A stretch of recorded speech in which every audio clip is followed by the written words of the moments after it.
This is Let's Talk, getting to the root causes of the important issues of the day. This on-air community forum believes your voice matters and welcomes all thoughts and views without judgment. Please join today's conversation by calling 415-663-8492 or tweet us at Let's Talk on KWMR. And I should say, today is International Women's Day. My name is Charles Schultz, and I'm here with Paul Raffel. Paul Raffel. You remember my name? Well, do I have to say it? Stephen Hurwitz and Shelley Rugg. Shelley Rugg, thank you so Shelley much. Rugg, an international woman. An international woman. And yes, we talked about Women's Month last week, and we all thought that there was more to say about women in history and women's issues around the world. So here we are, and it is International Women's Day today. United Nations has decreed it so, and it's a holiday all over the place, but not here.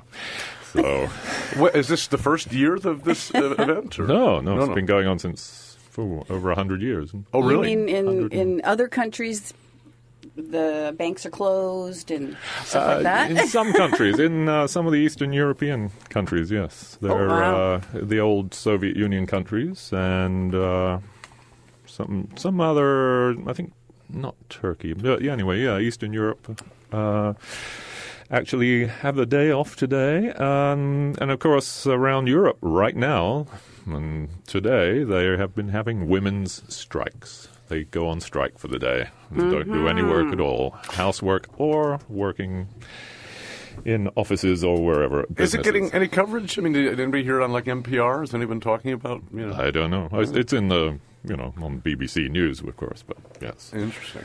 So, well, yeah, and I believe there's marches happening today. There are lots of marches happening. Marches. Yes, in San Francisco or all over the place. Yeah, all around the world. Yeah.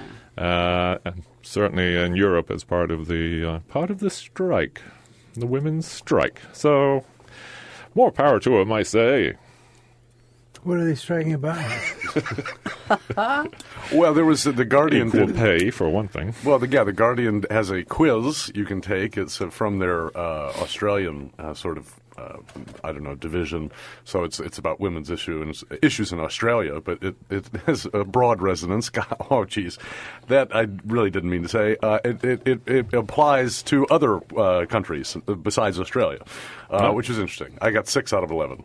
I mean, technically that's passing, isn't it? But the final question was, and, if you're one of these people that think, then there needs to be an International Men's Day, there is one. It's November 19th. Is it really? Yes, there you go. So.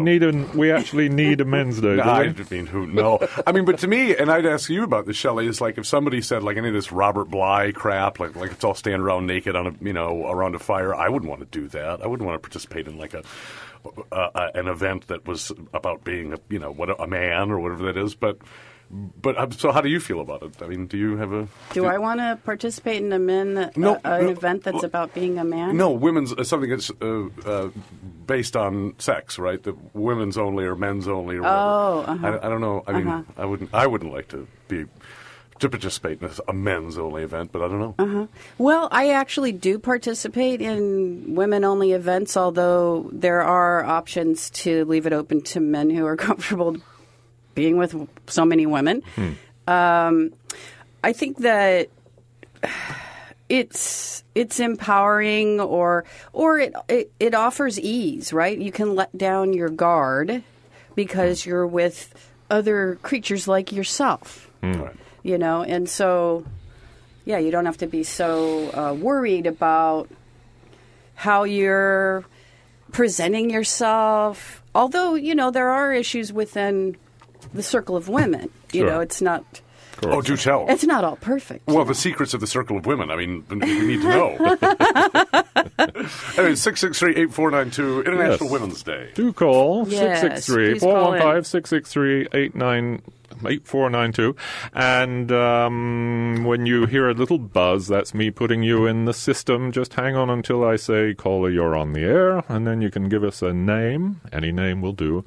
And turn down your radio. And please, keep the language clean. I would love to hear women's names Yes, let's have some, calling in today. let's have some that'd women be calling awesome. in today. Absolutely. So if you're listening, please get ready to call in and share why is Women's Day important? Why do we need a Why do we Women's need Day? that? Why exactly? But, I was thinking about this in that,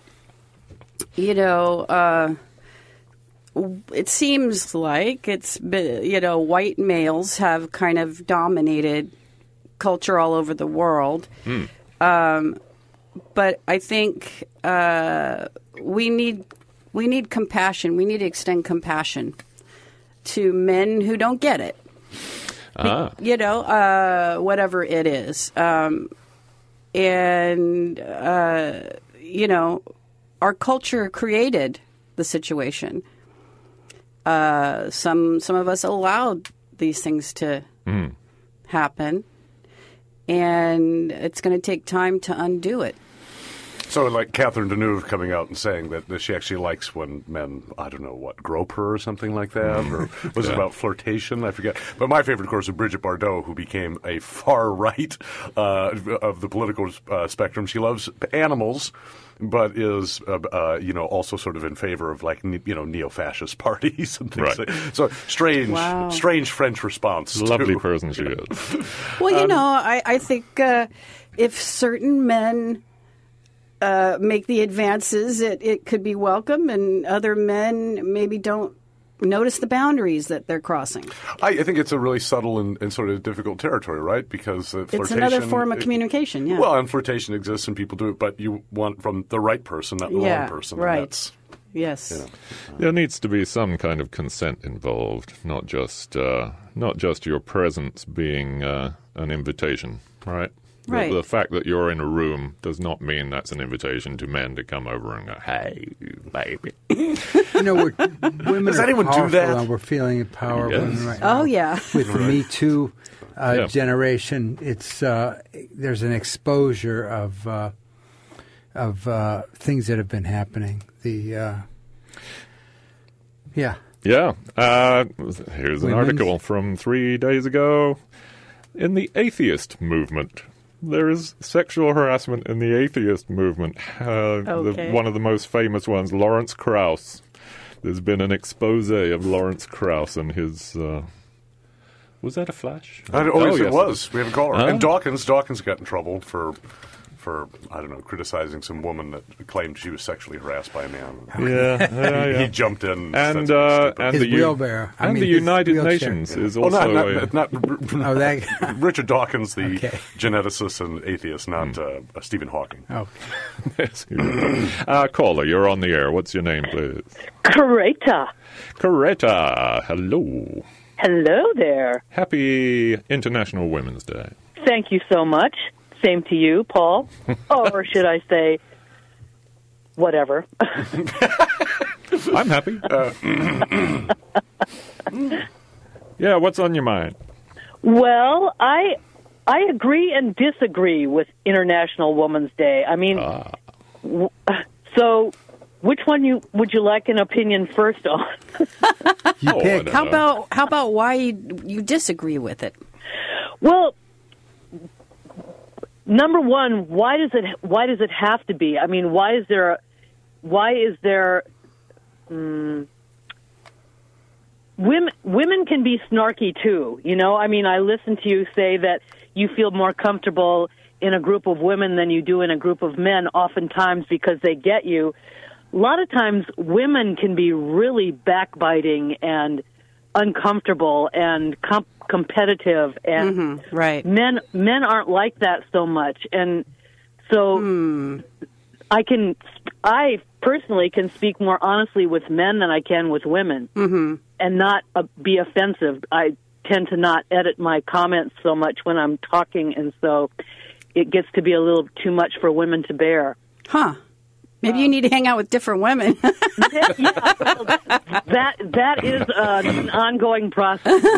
Well, let's hear the other side. And the other side is, we do need it in a lot of respects, because women need to know that they are important too, and they don't always get that. They're always considered to be walking behind or taken for granted, tagging along, and not in the forefront. And it's really nice to see that we, as a woman, get so much more, become more in the limelight lately of accomplishments. I've worked in a man's world for a long, long time, and it's always been a struggle to get my fair due.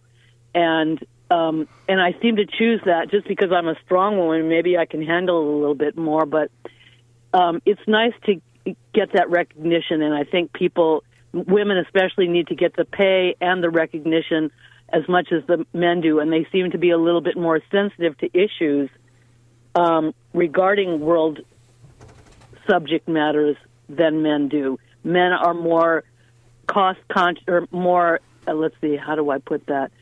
More economically conscious on getting ahead in the world financially than maybe women are. Women are a little bit more nurturing, and they need to be heard in that respect.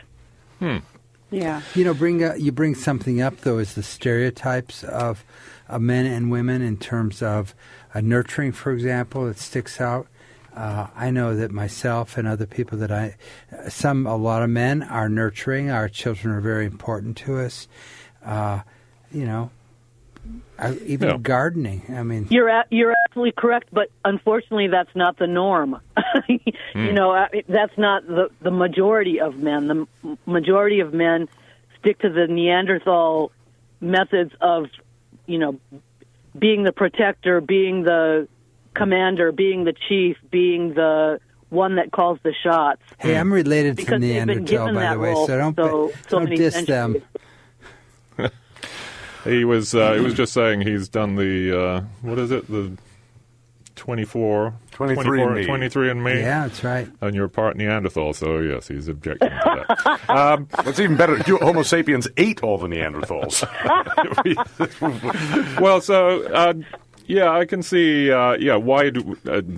Hopefully, in the future, we won't need a day in which we call attention to women's rights, human rights for women. But of course, there's going to be a men's day. Is there a men's day? There is. Apparently so. Yes, there is. Auntie's day. Is there? Men's day. It's Wednesday. Wednesday is. It's 364 days out of the year. That's right. It's one day for women. But it's International Women's Day, so we're talking about things like the rise in acid attacks in Colombia, for example. Horrible. The aborting in India of female fetuses, and in China, of course. And also the binding of feet. Well, yeah. Foot binding still exists. Yeah. And genital mutilation, female genital mutilation, still going on. So that's all the issues that are, and of course pay equality. Somebody said that the women in London are working the first 67 days of the year for nothing compared with men. Gracious. So it's, things like that, I think, is what it's all about. That's why the UN has this. Women are gaining a lot of power in Iran, as an example.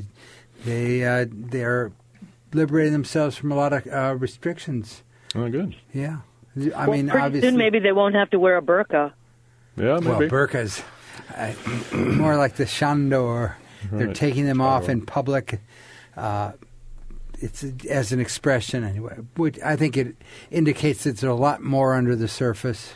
Well, compared to the rest of the Middle East, Iranian society is much more liberal than, say, Saudi society, and Saudi Arabia, which just elected a woman, just had a woman appointed to a ministerial deputy labor minister, something like that, and a Hindu woman in Pakistan, was Well, elected. they'll be the Nancy Pelosi's of this world. Well, there's the problem, right? I mean, like, what kind of woman? As Glenda Jackson said, the death of Margaret Thatcher, a woman, but not on my terms. So that's a problem. And the problem is that this is just such an expansive category. Who would say I like all women? Who would say I like all men? Exactly. It's That's crazy. not the Right, you point. can't generalize. It's too much. So you can only speak in platitudes about it, and you can take both sides of the position, and you'd be right both times. They're good women. They're bad women. Of course there are. They're just That's like the way they're it just should be like in all humans. discussions, correct? What's Yeah. that? Sorry. Say it again. That's the way it should be in all discussions, to take both sides and see the good in both. Exactly. Yeah, it's just. I mean, it's too large a category to say anything really. I think specific about, because I think people are unique, which is very sweet. Better than eunuch? A eunuch? No, unique. There's some eunuchs out there, sure. I've heard you enough times, Charles. I know your little quirks here and there. Oh, I see. Oh, gracious. Well, I have a reputation now. I'm wondering about It precedes you. what cultures are matriarchal. We're just talking about the patriarch, but there certainly is our matriarchal societies. Well, the Iroquois There had are matrilineal some. descent, but I don't know if you would call Iroquois society matriarchal. Maybe. I mean, maybe technically that's true. So the chief would be, the significance would be who is the chief's mother, not who is the chief's father, right? That's how they Would they call it a chief or a chiefess? I think it was male. I think the chief was male, but it was whose son is this, not who is this person's mother, not who is this person's father. So it just a different focus. And I don't know, Tom Troutman at the University of Michigan, if you're listening, please call in, because I've forgotten everything from the history seminar. But There are some African nations, I think, that have women as chiefs. And there's that area down in southern Mexico. no, Chiapas? Yeah, well, no, close in to Oaxaca Chiapas. you're thinking of. Yeah. What about royalty? Oh, well. Queens. Queens. Queen. Yeah, God yeah. bless her. Yeah, Lady Macbeth, go. really empowered. But do they really call the shots? Or do they? Only in her house, I think. And, Well, I think women play an important part in a lot of African societies. That's why educating women is really one of the keys to changing a society there. Women are the entrepreneurials. Women are the they make a lot of shots. I don't know what the men are doing down there, actually. well, this is one of the things that we found is that when women have control over the money that comes in through their efforts and through men's efforts, as in this place in Tehuantepec, I think is where it is, and the little isthmus down there. When the women control the bank account, when the guy hands the money over to her, everything changes. He's not spending it on booze. She's running. Yeah, she's running the place, running the home, and she runs the business. He does the farming. She sells it in the market. She has charge of the money, and everyone apparently is pretty happy, even though the rest of Mexico looks down on this place and thinks they're all wimps, all these men. Bah. Well, But it's working. but it's working That's for them. machismo backwards. Yes. But I think Paul, you bring up a really great point, which is a lot of say American women would think that the way the really a horrible way in which men and women interact in our culture is something that's transhistorical, something that's always been. Men are just like that. But it actually comes from the rise of wage work. So, 200 years ago, all of the economic activities that would make a sort of family unit or a community survive were cooperative. Everybody had to participate. But in the world of wages, one man makes all the money, and a wife or children or anybody else are so completely dependent on that person that essentially we set up the conditions where you'd have these wild power imbalances and bring out the worst aspects of human nature, which is to dominate, to abuse, to whatever. Sure. But that was a problem of wage work, and that's a 150-year-old problem, frankly. It's pretty modern. So all power corrupts, Well, just if one person has all the power in a relationship and the other person has none, right? Well, and then Right. it's obviously been the way where men have been had more power than women for recorded history, because name a woman from ancient Greece that ever said a word that was recorded. Oh, Hera, but she's a mythological goddess, figure. yes. Well, and Athena's very important. I mean, Well, the goddesses are important. The goddesses in India are important, and yet they don't want girl babies. I see Paul's point. What about the philosophers? Did you ever hear of a woman philosopher? Absolutely. Well, we have not. poets. I mean, we have Sappho, and it's a less. There's less evidence of women who are writing, but there is some evidence. It's of women always who are been a writing. boys' Well, club. is that That's because they were not given the opportunity, or they were looked down upon if they did? Well, I don't know much about under-recognized. the history of Sappho. I don't know. I mean, sure, many people do know lots about Sappho, but I mean, I think you'd have to look at the society in a different way. I mean, who are the people that were writing? Well, they're the elites, and it's still true today. So now it's more balanced, where elite women get to write and elite men get to write, say in America today. But those guys like Heraclitus was a king, or, if you're talking about Socrates or Plato, you're talking about the very, very upper echelons of Greek society. Can we bring this at least back to the 19th century? Oh, if you'd like. well, that was my fault. I was just going to bring up Cleopatra. Well. But I mean, incest. I think there's a big question here, though, is women's advancement in the workplace. How much of that has been by permission of the men? It seems That's a good point. Well, look at the Civil Rights Act and the Voting Rights Act. An all-white, racist male Congress passed that, and a racist president forced them to do it.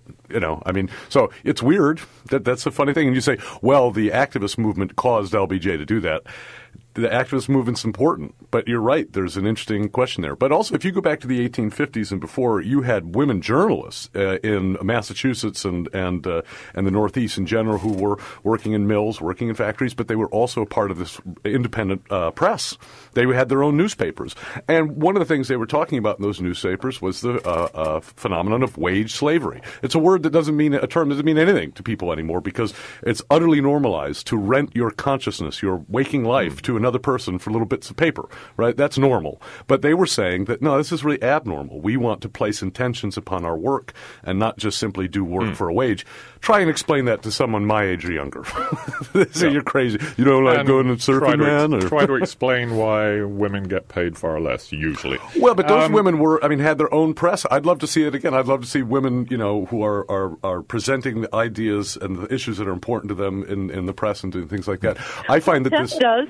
Oh, Tess Elliott, yes. If you're listening, Tess, please do call in. Yes, thank you.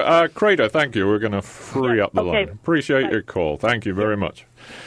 So, give us a call, 124-156-638-8492. Silicon Valley seems to be considered the forefront. This is where it's all happening, next generations. And yet, I mean, it's like a big fraternity party in these places, and women seem to be excluded, even in Silicon Valley, which they're abused mercilessly if they're coders and if they're gamers and if they're we don't want to play game made by a woman. Well, I agree that the behavior there and the culture is hideous, but to me, it's look at the product. Why are you playing video games? Why are you making video games? Yeah, but they're a bunch of dorks. Look at how video games are women. Look how they're described. Yeah, right. It's awful, the bullying online. Why are you playing that game? Why want to participate in that? And again, it gets back to this wage slavery thing, which is we're not asking ourselves, what is the work, and is it good or is it bad, and what is my relationship doing? People are saying, I want to get paid more for it. That's a different subject. We're talking about that's across the board, men and women. Why are they doing that work? That's yes, right. Of course. Yeah. Of course. But This is not that show. International Women's Day, 663-8492. Give us a call, won't you? This is KWMR in Point Reyes Station, 90.5, Point Reyes Station, 89.9 in Bolinas, 92.3 in San Geronimo Valley, listener-supported West Marin Community Radio, streaming live online at kwmr.org and cablecasting on Horizon Cable Channel 47. Save the date for April 28th, Eat My Heart Out Supper Club. Storytellers will be announced soon, and I happen to know one of them. Oh, it's me. I can reveal. And Spring Pledge Drive is coming up soon, March 23rd to April 1st, next week. So, is it next week? 2 weeks. The lineup is me, Ted Anderson, Ron Taylor Tamales. Eat Your Heart Out is going to be really amazing this year. John Konatich, I think, is signed up to talk. KWMR is supported by Art Rogers Photography in Point Reyes Station, helping the coastal community tell stories since 1973 through portraits of families, babies, groups, marriages, milestones, agriculture, and landscapes, as well as through the Yesterday and Today series, which features family portraits captured over a span of time. More information at 415-663-8345 or at artrogers.com, and congratulations to Matt Porter and Alden, the baby of the week, and Caitlin. It was Caitlin. It was Pink Champagne baby Wednesday. Is the baby of the week. Yeah, it's even on the banner. Okay, baby here's of the the week. quiz. Who was the baby last week? Oh, Steve, did you have another baby? A long time ago. Okay, no, I don't. Who was it? 83 was the last baby we had. Oh, I see. So, no, who was the baby of the week last week? Do you know? I don't know. I don't. Oh. If you were the baby of the week last week, call 663-8492. We want to hear your opinion about International Women's Day. You know, big question is, are women changing religion? Excuse me. Paul's got a think he's Sorry, doing here, guys. KWMR is underwritten by the 2018 Geography of Hope Conference, Finding Resilience in Nature in Perilous Times, March 17th and 18th in Point Reyes Station. The conference uses nature as a touchstone to build resilience during times of political, social, and environmental upheaval. Tickets at gohconference.org. And we're also supported by the 11th Annual Sebastopol Documentary Film Festival, running March 22nd through March 25th at the Sebastopol Center for the Arts and Rialto Theaters, bringing independent documentaries and filmmakers from around the world to the North Bay. Ticket information at 707-829-4797 or online at sebdocs.org. That's sebdocs.org.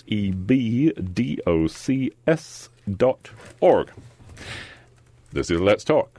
Give us a call, 415-663-8492. Stephen. Yes, I was asking whether women are changing religion. It seems to be I hope so. a category that needs some serious change. Well, who's religious? I mean, do you know any really religious people go to church on Sunday kind of thing? Well, not church, but the mosque. We're bringing a lot of The Islam. Bolinas Mosque or the Olima Mosque? I get them confused. It's what? Oh, you mean the other places? You're referring to another country or something? No, I think there's a big change in British Isles. And Really? The numbers are swelling. Well, it Speaking happens. of swelling numbers, Ah. apparently there's over 500 women who are running for office in the November elections. Yes, I know. This is big in California, in the country. I think it's across the nation, yeah. Oh, okay. Yeah. Yeah. Largest number ever running for office, I believe. And thanks to somebody's list. Roy Moore. Oh, I sort of know what you're talking. Stacey's list. Tracy's is it? No. It's a Bernie thing, wasn't it? Give us a call, won't you? We need help here. 663-8492. My memory is shot today, so that's how that goes. I brought a poem. Excellent. Let's do a poem. Mix it up a little bit. It's a very famous poem by Maya Angelou called Still I Rise. You may write me down in history with your bitter, twisted lies. You may trod me in the very dirt, but still, like dust, I'll rise. Does my sassiness upset you? Why are you beset with gloom? 'Cause I walk like I've got oil wells pumping in my living room. Just like moons and like suns, with the certainty of tides, just like hopes springing high, still I'll rise. Do you want to see me broken? Bowed head and lowered eyes, shoulders falling down like teardrops, weakened by my soulful cries? Does my haughtiness offend you? don't you take it awful hard, 'cause I laugh like I've got gold mines digging in my own backyard. You may shoot me with your words, you may cut me with your eyes, you may kill me with your hatefulness, but still, like air, I'll rise. Does my sexiness upset you? Does it come as a surprise that I dance like I've got diamonds at the meeting of my thighs? Out of the huts of history's shame I rise. Up from a past that's rooted in pain I rise. I'm a black ocean leaping and wide. Welling and swelling I bear in the tide. Leaving behind nights of terror and fear I rise. Into a daybreak that's wondrously clear I rise. Bringing the gifts that my ancestors gave. I am the dream and the hope of the slave. I rise. Whether it's a slave or a woman, still we rise. Still we rise. Thank you. That was very nice. That's Maya Angelou. Yes. I like, to bring out like specific cases, because I do think that the category of women or men, it just doesn't mean anything. Barbara Lee, representative down in the East Bay, the only person, man or woman, to speak out and vote against the Iraq War. Right. Or was it Iraq or was it Afghanistan? Well, she did both. I think, Right. but she she was against him, and she was howled at. Yeah. I mean, nobody came to her aid. Right. Man or woman, Republican or Democrat. She was the one person who stuck her neck out and was absolutely right. And the rest of them are all creeps, in my opinion. So Barbara Lee, an amazing Barbara Lee, a wonderful woman, still in office. Yeah, which is a great thing. They haven't brought her down yet. No, I mean, I just took a huge amount of courage. Literally everybody hates you if you take a strong position like that, and she did.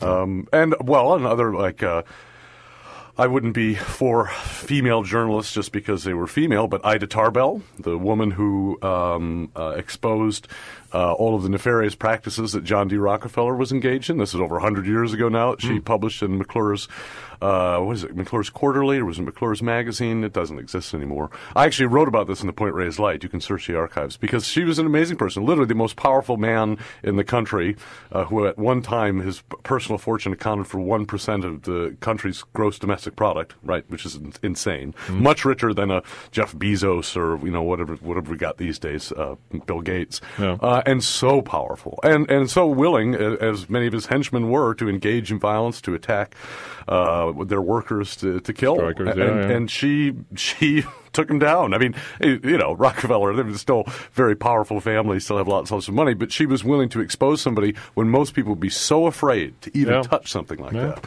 So, that's an amazing... Powerful women in American history, certainly. Yeah.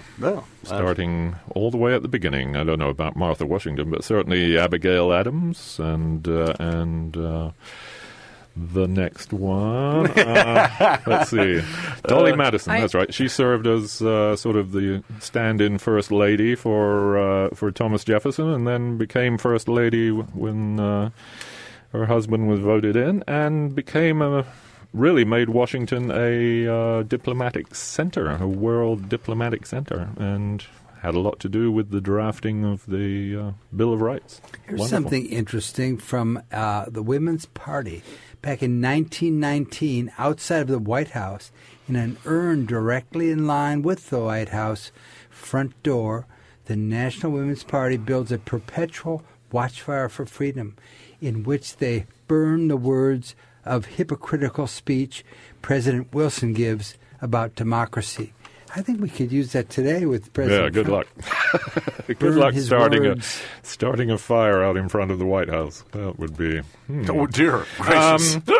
Incitement to violence here on KWMR. I just, as I was starting to say earlier, the United Nations is also a hotbed of terrible things going on, not only in its offices but certainly abroad. The peacekeepers, guys with the blue helmets, organizing prostitution rings and just raping girls and Oxfam got Oxfam. Can you explain what Oxfam is for our domestic? So why do audience? they do this? I mean, because they can. Because they can. Yeah. Because there are men who can do that. And It's about they're power. in charge. I mean, Yes. if you look at Columbus's journals, right? I forget if it's his journals or his first mate, but whatever. Somebody call in and correct me. Those men coming from very rigid social structure in Catholic Spain became pedophiles within months of arriving in the New World, right? And they were forcing the native people to provide them with 9-year-old girls and things like that. I mean, I don't think any of those people were born pedophiles. I think that if you have such a wild power imbalance, you were going to bring out the monster in every human being, and it's about that power differential. Like I was saying, the toxic atmosphere of the 1950s marriage, where the man has all the money and the woman is just his servant. If you have that kind of power imbalance, then you get people go crazy or whatever. Release that inner monster. Jung would call the shadow self. That's for you, Wes Marin. Bring in Jung. It could be a good model if it was like a team, right? You have a team. The one person is going to work every day and earning money. One person is making sure that the house is kept nice and the kids are taken care of and food is cooked. And if it's a partnership, and we see examples of that. If it's a partnership, it could be a good model. And some women can really enjoy that lifestyle. Mm-hmm. And if it's that way, but if you're more kept like a slave and there's expectations that you have to perform certain tasks in a certain way, then that's not a healthy partnership is the... Can we just keep this to the real positive achievements of women? Yes. I think. Go ahead. Well, I've been throwing them out there. Come on, Steve. You come up with one. I think of Rachel Carson as an example. Sure. She changed our perceptions of the world quite a bit. Yeah. With Silent Spring, yes? Yes. And others, The Sea Around Us. I have not read that. I will say Neither that have Murray I. Bookchin claims he covered all of the ground in Silent Spring a year before she published. So there's a man out there wanting to take credit. I suppose. Thank you for that. Yeah, she was amazing. Well, I met after this show. I'm going to go see 95-year-old Mary Fuller McChesney, the writer and sculptor, who is still with us in the care home on B Street in Petaluma and still amazing, even in a much diminished state. But she was, had a kind of fearlessness. I mean, to me, she told her high school class in Stockton in something like 1938 that, and she had a very funny way of putting it. She said, all these rich girls, they were saying, what did you do this summer? Daddy took me to Paris. And I got up there and I said, I became a communist this summer. And they tried to expel her. And they tried, whatever. I mean, she ended up getting a scholarship to Cal and became this amazing sculptor and also a writer. But that fearlessness was so impressive. For short periods of time, I'm reminded that Nancy Reagan became president just for a short period of time. And Woodrow Wilson had a stroke, and his wife actually called the shots. But they say Wilson's wife was a madwoman, and Nancy Reagan, I mean, give me a break. What a nightmare. Can we have positive contributions? It seems like Give us a call, throughout history, there have been quite a number of women who have been quite heroic and brave in nonviolent ways. Mm-hmm. It seems like typically throughout history, men have conquered. Yes. Well, it's the wisdom of it, right? I mean, if you're taking on John D. Rockefeller, you're not going to outspend him. You're not going to be more violent and unscrupulous and ruthless as he is. You're going to have to use language. You're going to have to use, some other form. And I think it's a very wise, insight. I think it's also incumbent upon men to confront other men who are violent or, whatever, or doing things like that. I mean, that's important too. I mean, certainly if you're seeing somebody being attacked, I think you might even not just have the right, but a moral responsibility to violently intervene to protect the person who's being, assaulted. But yeah, I don't know. I mean, yeah, I'm with you on that. So that woman, Mary McChesney, one I'm going to go see this afternoon, there was the loyalty oath, right, which might require some explanation here. This is during the sort of McCarthy era when everyone was required to swear allegiance to the United States States and renounce communism, something like that. So anybody knows the history better than I do, please jump in. Or call 663-8492. She refused to take it, as did her husband. They were both fired from their jobs. So, and think about that today. You know, people are so on the edge in terms of being able to support themselves and take care of their basic like needs, right? That who can afford to quit their job in protest? Who can really do those kinds of things? So I think it's very sad that we've developed an economy which prevents people from expressing moral courage and recommends against expressing anything. Well, right, really? Yeah. Well, no, I mean, you can sell stuff into the marketplace, right? So, I mean, that's the whole problem with, like, say, women or this, that, the other thing is that it immediately gets commodified, turned into a product, and sell it.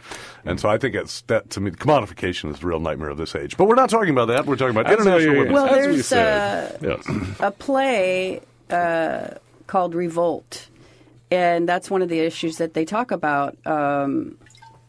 Let's see. Against commodified feminism. The T-shirts and the mugs and things you can buy with, or personal swag. branding, right? To say I'm a feminist that's part of your personal brand and your self-presentation. I don't see a real problem with that. I think that any way you can get the message across. You don't think things are cheapened by turning into products? I would say a T-shirt is a chance to make a positive statement about some specific... Not a vulgar trivialization? Especially if it's going to someone like Code Pink, a non-profit, and doing great work around the world. And we have a caller. Hello, caller, you're on the air. What's your name? Hey, Paul and crew, it's Mia. Hey, Mia. Hello. Thanks for the show today. And just wanted to say, there's been so much, sort of darkness revealed this year in terms of relationships between men and women, and there's a lot of issues to solve. But I also just wanted to, on a personal note, say I really like being a woman. I'm really proud to be a woman, and I really like the women in my life. I also really like the men in my life, and I feel respected by most of them. And sometimes it's hard to get that respect at some points, but I think in general, I just wanted to say that I don't know if it's a generational thing, that I'm pretty lucky to be, in 2018 rather than in, 1930. Mm-hmm. But I have to say that most of my life, I've really enjoyed being a woman, and I feel good in that position. So I just wanted to say that out loud, and I really appreciate, especially, I've had a lot of female bosses who I really like, and female coworkers who I feel like around here, especially, we work very equally with the men and are respected and work successfully with the men. So just wanted to add that. It's not always easy, but in general, just wanted to add a positive experience in general. Good. Thank you. Thanks, for Mia. that. Yeah, and also, lovely. we just posted a bunch of women in radio history on KWMR's Twitter and Facebook. So if you're ever feeling down about things, it's kind of cool to look within your own industry and see just people who came before you, who've persevered in probably more difficult times than you. Right. So, wanted to add that in. Thank you very much. And how wonderful that you enjoy being yourself. Yeah. Charles, you're thinking there. Well, I'm saying yes. Anyway, thank you, Mia. Sorry, the chair is... Yeah, thank you, Mia. But we appreciate you too. There you go.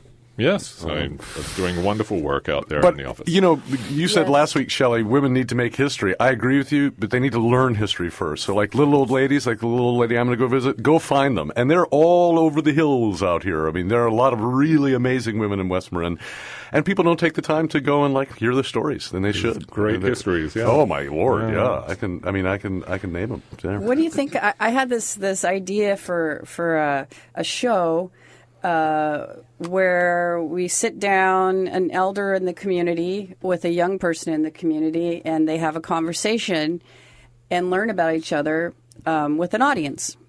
That's a great idea. Sure, I think it'd be very interesting. I mean, I think one problem we have, and maybe it's just a general problem, people avoid conflict. They don't want to have any kind of conflict, and I can understand that. Who wants to have a life filled with conflict? But we have to allow ourselves to be able to disagree, to not agree with the other person's position. I think people have trouble with that. They would rather can't we all just be peaceful and nice, and isn't this great? And we all come from our personal perspective. We see the world through our unique eyes, and it's hard to sometimes understand that someone can see things differently. when it seems so obvious to you. yeah. It's this way. Can't anyone see it?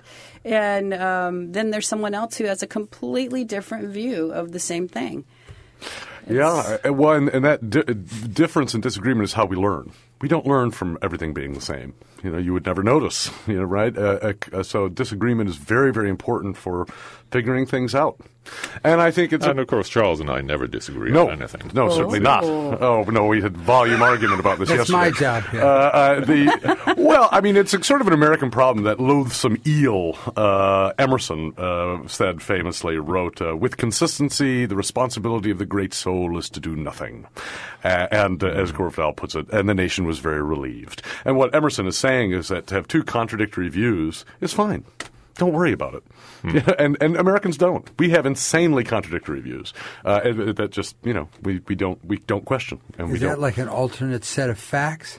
No, it's just cognitive dissonance. Errol Morris has his version of it. And he quotes from F. Scott Fitzgerald, the crack up, saying a sign of a first-rate intellect is to hold two opposing ideas in your mind at the same time. And Morris said, no, actually, the sign of a first-rate intellect is to hold two opposing ideas in your mind at the same time and know that they're in opposition. They're in opposition. So yes. We have all kinds of contradictory views. I mean, the classic would be the combustion of fuel is destroying the climate.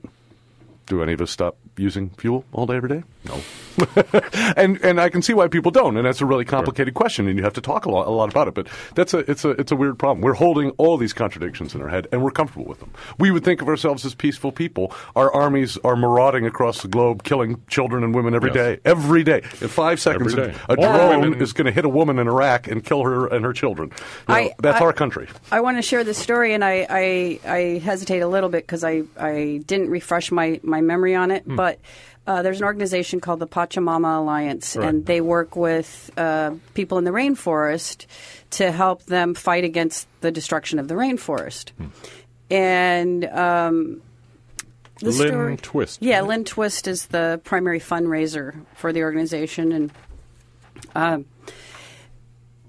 so the tribal women said to Lynn Twist, the way we work here, the men, they go out and hunt, and we tell them, okay, enough. You've hunted enough. It's time to stop. We have enough.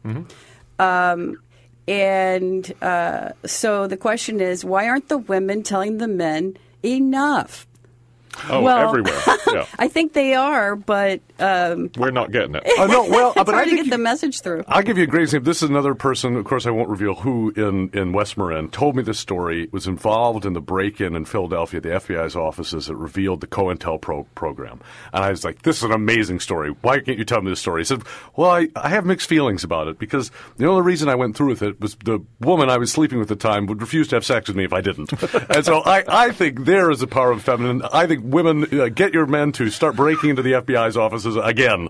And so, I mean, that's great. Women have used their feminine wiles. To get things done. Brilliant. It's a different brand of power. At times. Of course, there's a wonderful book written by someone I can't remember. Seduction Redefined, written by Donna Sheehan and some guy. And Paul Raffaello. And it's all about that. It's all about women.